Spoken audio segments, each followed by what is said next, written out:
RedditHub. So, here's my plan. Firstly, I'm going to tell Ren I'm exploring the village alone. Except, I'm not going to explore the village. I'm going to hike down to where the bus dropped me off, and hope that at the bus stop there's some sort of schedule. I had tried to find bus schedules on my phone, but couldn't see any information. I'm freaked out right now, and will feel more at ease knowing there are ways that I can get out of here should I need to. The Namuras have been nothing but kind to me, well, Seiko and Ren have been, but I still feel I need to have an exit route. Just in case. I'm not going to tell Ren where I'm going, I don't want to offend her, but a part of me also doesn't trust her. I don't want her to get suspicious. Secondly, the camera. I've downloaded an app on my phone that's used for overnight recording. I think it's advertised toward parents watching over their children's rooms or something. I'll set it up, and see what happens here at night. If I see anything that I don't like, I'm out of here. I'm almost at the bus stop. Earlier, I had eaten breakfast with Ren and Seiko, before telling them that I wanted to explore the village on my own. Ren insisted she joined me, but I assured her I'd be alright and that I want a day to myself. My walk through the village was similar to yesterday's. Nobody smiled at me, or even acknowledged me. The only difference was that nobody tried to sell me anything today. I reached the bottom of the hill. It's been about 45 minutes since I left the Namura's house. I've been walking fast. I see the rusty old sign that the bus stopped at when it had dropped me off, and pace toward it. Squinting my eyes to read through the rust, I see only 2 time slots. Both the times are on the same day I was dropped off, separated by an hour. The next bus out of here is the bus I was planning on taking anyway. This was for nothing. There are no buses out of this place for days. I pray I won't need one. Fully fed, I sit on my bed after dinner. Other than finding out there are no buses out of here, it's been an uneventful day. But I'm dreading the night. I open up the recording app, turn my phone on silent, turn its brightness down. I don't want it to be seen. Everyone has gone to bed, but I still hear people occasionally walking around. I'll wait for everyone to be asleep before setting the camera up. It's been silent for an hour. It's time. I quietly get out of bed, and tiptoe over to my door. I slowly open it, looking down the corridor. Empty. I know where I'm setting this up. The far end of the corridor has a rafter I can prop my phone up on. It's the only place that'd work. The rafter by the front door would be too easy to spot by anyone leaving. I creep down the corridor, passing a series of rooms, including the grandparents'. Softly as I can, I jump and grab the rafter, pulling myself up, and propping my phone so it films down the corridor. Awesome. I slowly lower myself back to the ground. I'm quite proud of myself for being so silent. When the grandparents' door starts to slide open, I freeze. I'm just beyond the door, at the end of the corridor. I don't move, hoping I'm not seen. Father Namura and Seiko walk out of the room, shutting the door behind them, deep in discussion. They don't see me. They hurriedly walk up the corridor before exiting onto the walkway at the other end. That was so close. Had I been walking past the grandparents' room when they exited, the walkway door slowly opens once more. They're coming back. Shit. I have no other choice. The only place I can get in fast enough without them seeing me is the grandparents' room. I quickly open the door, slide myself in, and shut it behind me, just as they re-enter the corridor. Stairs. That's what I see. A staircase, going down. This isn't just a bedroom. On the edge of each step, a dimly lit candle. I can't see beyond the bottom of the staircase. Father Namura and Seiko's voices are now getting louder. I think they're coming back towards the grandparents' room. I hear their footsteps, louder and louder. Their hushed voices now right outside the door I had just come through. I move down the stairs, finding myself in a room with 2 sliding doors. Nothing else. Just a small, square, wooden room, with 2 traditional sliding doors on either side. Nowhere to hide. I have to choose a door. As I stare at each door, I see movement, a shadow, through the door on the right. My choice is made for me. I go through the door on the left, shutting it behind me. I get swallowed by darkness. Shaking, I am pressed up against the door I just went through. I hear Father Namura and Seiko making their way down the stairs. The room I chose is completely dark. I try to quickly scan it, for somewhere to hide in case one of them comes in, but I can't see anything around me. I don't want to venture further into the room unless I absolutely have to. I can't see and might knock something over. I hold my breath. Footsteps. Father Nomura and Seiko have just reached the bottom of the staircase. To my relief, their quiet steps and hushed conversation lead into the other room, and I hear the door slide shut behind them. I am still frozen, and want to wait a second before making my move. But I can still hear something. Something behind me. No longer disrupted by the sound of Father Nomura and Seiko, I can now hear something in the room with me. I hear slow, quiet breathing. Exasperated, rasping breaths sounding from behind me in the darkness.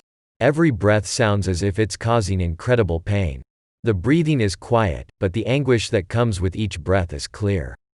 I'm not finding out who, or what, is in this room with me. With no second thought, I open the door, shutting it behind me, and bolt up the stairs to my room, careful with every step. I tried to stay awake after what happened. I tried to be on alert, but I was exhausted. I had fallen asleep shortly after sneaking out of the grandparents' room. I'm beyond freaked out. I'm trying to tell myself that there's an explanation for last night, that I had simply heard one of the grandparents breathing. But I couldn't convince myself that what I heard was normal. Something about it terrified me, made me feel cold. Every breath was laced with pain, with suffering. I could almost feel it myself. And if I had been in the room with the grandparents, what did I see through the screen of the other room? There's something happening in this house. I go to collect my phone. Even in the morning light, it was almost impossible to see it. I had hidden it well, and I quickly grab it and bring it to my room to see if anything had happened during the night. Skimming through the recording, the bright green filter of night vision provides a creepy view of the corridor. The shadows in the corridor dancing as the moon makes its cycle through the night. Father Nomura and Seiko left the grandparents' room late, going back to their room. Nothing out of the ordinary. I reach 3:54 a.m. and I see movement. Simultaneously, all doors slide open. All but mine and the grandparents'. In sync, each of the family members step out. Hina, stepping out the room next to mine, Ren, the room opposite. Both parents also step out of their room at the same time. All in unison. Furthest from the camera, Hina walks down the corridor first, towards its end. As she passes Ren, she walks by her side. The parents then follow suit, walking behind the sisters. None of them appear to speak or acknowledge each other. They gather around the grandparents' room. Father Nomura opens it, and they enter, before the door is slid shut. I fast forward. 4:40 a.m., movement. The door of the grandparents' room is opened. The family walk out in the same order they had entered, sisters side by side, parents side by side behind them. Father Nomura shuts the door behind him. They walk toward my room. They surround my door. Their mouths are moving, as if they are chanting something. They stand at my door, staring at it, for exactly 23 minutes. Father Nomura then moves. He opens my door, slowly. Carefully. The family enter my room in the same order they had maintained throughout, completely in sync. The door is shut behind them. My heart is racing. What the did they do in here? I look around my room, nothing seems out of the ordinary. I even feel around my body, nothing feels different. I fast forward. Exactly 23 minutes later, my bedroom door is slid open, and the family exit. Parting ways, they go to their respective rooms, shutting their doors in unison. I'm leaving. I don't know where I'll go. Maybe I'll seek refuge in the village, or even brave the wilderness. I don't know. I just have to get out. I quickly pack my things, and open my door to see Ren on the other side. Finn, she says, a nervous look on her face as she looks at my fully packed bag. Where are you going? I stutter, laundry. I don't know why I said that, but it works. Finn, she calmly responds, Father wants to speak with you, in the main area. Why? My heart is beating out my chest. I might just run. He wants to talk about something, she replies. He knows you went to my grandparents' room last night. Father Nomura stands with his back to me. I'm in the main area of the house, backpack on, ready to run. The entire Nomura family surrounds me, suffocating me. The only one doing anything is Seiko, who's fiddling with something in the kitchen. The sisters, however, watch me. Father Nomura turns to face me, then speaks. He sounds calm. Once he is finished, Ren translates. He is unhappy you went into grandfather's room, she calmly states. Grandfather is very sick, and should not have been disturbed. Tell him I'm sorry, I stammer. I didn't mean to go in, I got scared because of your grandmother's footprints. She came into my room and Father Nomura starts to speak again. Ren hasn't translated what I said, does he understand me? He tells me that you have to behave now, Ren explains. He says he will not punish you this time, but you must behave. As for grandmother, I am sorry you are scared. She is old and sick. I couldn't be sorrier, I plead. Tell Father Nomura it won't happen again. He nods, then leaves the room onto the walkway. The door shuts loudly behind him. Hina then does the same, moving as soon as Father Nomura had left our sight. I turn to Ren. You must eat, she smiles, it is okay. Mother made you food to make you happy. My attention turns to Seiko. Sure enough, she had made a lot of food. She places the final plate on the table, and invites me to sit. I had offended the family once, I won't do it again. I don't want to be punished. But after this, I'm leaving. I don't trust this family. I wipe my plate down, and the first chance I get, move towards the exit. Nobody saw me leave. I am quickly pacing along the path heading into the village.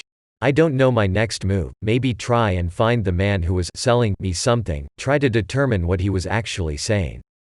I reach the village. I know roughly where the man's house is. Suddenly, my legs feel weak. I stumble, but keep my balance, just. What is going on? My steps get wider, my legs harder to control with every step. I fall down to one knee, but can't even feel the ground beneath it. Help, I stutter, help me. I look to the villagers around me. They are all staring at me in shock, but they are not helping. In fact, many are moving away. Hushed conversations and distant whispers surround me, as I fall to the ground and black out. You are sick, please eat. My eyes open. I am back in my bedroom, back in the house. Seiko kneels beside my bed, holding a small plate of food, still piping hot, steam rising. What happened? I ask. I'm dazed, confused. You have fell, Seiko says, please, eat, and rest. My mind is in a haze. I can't think straight. I eat some of the food as Seiko places it against my lips. I'm not sure why I do it, but it tastes so good. And I'm so hungry. As my eyes shut, my cloudy vision becoming blurrier by the second, I notice something. Over Seiko's shoulder, my door is slightly open. Peering through the gap, a tall, elderly woman looms above, smiling as she watches me eat. I wake to the sound of my stomach churning. Hunger owns me. I need to eat. It's dark, but I get out of bed and slide my door open before heading to the kitchen.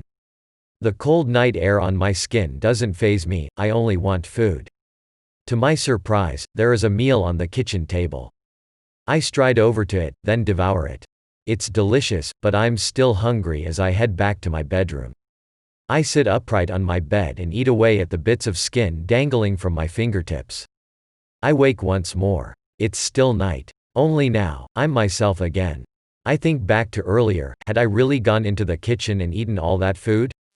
Why was it even there in the middle of the night? Was that a dream? I look down to my fingers, blood and loose skin cloak them, my fingernails almost completely gone.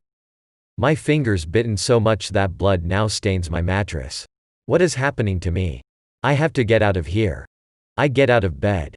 I can't see my bag or phone, but I don't care. I slide open my door. The hallway is empty, so I make my move. I quickly make it to the door connecting the two areas of the house, and go through it with ease. Soon, I find myself in the main area. I hurriedly move towards the front door, almost breaking into a run. Once outside, I do run. I am almost at the village. I can't see the path in the darkness. My bare feet are cut with every stride, colliding with the thorns and branches below. I should have reached the village by now, right? The house behind me is no longer in sight. Where's the village? Light. I see light ahead, I'm almost there. It must feel further in the dark. I am relieved I have made it, it's the house. I'm looking at the house. But, how? It's a straight path, I haven't made any turns off of it either. I turn to run the other way. The cold air hurts my lungs. I continue to run. Again. I reach the house once more. What is happening here? What is happening to me? I stray from the path and run into the surrounding trees. I need to get away from here. I must be turning around in the dark, accidentally taking the same path back to the house. I see it again, through the trees ahead of me.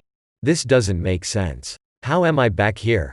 I can't seem to escape this place, so I grab a sturdy branch to use as a weapon, and carefully move towards it. The main area is empty. I scan for my bag, but see nothing. I walk across the wooden floor, and open the door onto the walkway. Also empty. Crossing the walkway, I am struck by the cold night air. I open the door to the corridor ahead. Darkness. Either side of me, all doors are slid shut. The house appears undisturbed from when I left it, as if everyone is still asleep. Strangely, as I tread down the corridor, careful not to make a sound, the air gets colder. With every step, I feel a chill crawl across my skin. As I reach my room, I slide open the door and peer in. I see only my blood-stained mattress and the small table. I'm still missing my bags, my shoes, my phone. Without more clothing, I'd freeze outside. I peer down at my feet, battered from my escape attempt earlier, and knew that if I wanted any chance of escaping here, I'd need my things. Most importantly, I need my phone to call for help. They're somewhere here, but I can't wake anybody up. One by one, I slide the doors of their rooms open. Hina lies asleep in a room decorated with a weird symbol I don't recognize, a circular symbol with a horn-like figure in its center. A small shrine stands in the corner of her room, the same one from the main area. The moonlight that shines through her window makes it easy to quickly recognize that my bag isn't here. Ren lies asleep in a simpler room. She turns as I peer in, but doesn't wake. Her table holds books, a lot of them. I make out a small shrine in the corner of her room, but no bag. Her parents' room. My hand is trembling as I slide open their door and peer in. Similar to Hina's room, it's decorated in that symbol. Multiple shrines are laid out against the back wall, each with a candle in its center. The parents are asleep on a mattress that lies in the middle of the room. Father Nomura grunts in his sleep, and turns towards his sleeping wife, but doesn't awaken. This room is much larger than the two daughters. There is no bag here, and I slowly slide the door shut. There's only one room left. I open the door, and walk down the staircase, the candles remain lit along it. This room is the coldest of them all. As I reach the two doors, I opt again to go through the left one. I'm going to grab a candle and quickly scan the grandfather's room. He was unable to make a sound last time, so even if I wake him I feel I won't get caught. I move towards the door, and slide it open with a creak. The smell hits me as soon as the door opens.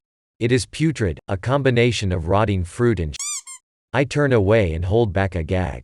Taking a deep breath, I turn back to the room. It's completely dark. I get low with my candle, illuminating only my surroundings a few feet ahead. I slowly crawl into the room. The smell is rancid, only getting worse the further I delve. I'm holding the candle ahead, when I see a strap to my left. Holy my bag. I carefully reach across to grab it, and soon realize my phone rests comfortably on its top. I just need my shoes, then I can get out of here. Drip, drip, drip. What is that sound? I need to hurry. I can't hear any breathing, only hear a drip. Maybe I just quickly turn on my phone light and find my shoes. I don't think the grandfather is in here. Drip, drip, drip. I'm going to do it. I'm going to quickly turn it on, then back off again. Just so I can establish where I am, where my shoes are. If my bag and phone are here, my shoes should be. I need to hurry. And it's too quiet for someone to be sleeping in here. My heart beats in harmony with the drip. Drip, drip, drip. F it. I flick my phone's light on. I look up. I wish I hadn't. Thin chains hang from the ceiling. At the end of each chain is a large hook. Above me, the hooks hold up a body, a man. They puncture his calves and the upper, fatty bits of his arms. There is one larger hook that wraps around his spine, pulling it partially out of his back. He is naked, his head droops lifelessly.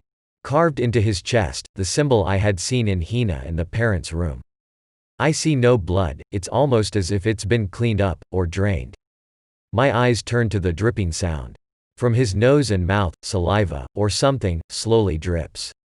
But his face. As I look up at him, hanging lifeless above me, I recognize this man. It's the man who had pulled me aside and shouted at me in the village. Thanks for watching. Did you like the video? Don't forget to like, comment, and subscribe. See you next time. R/Bye.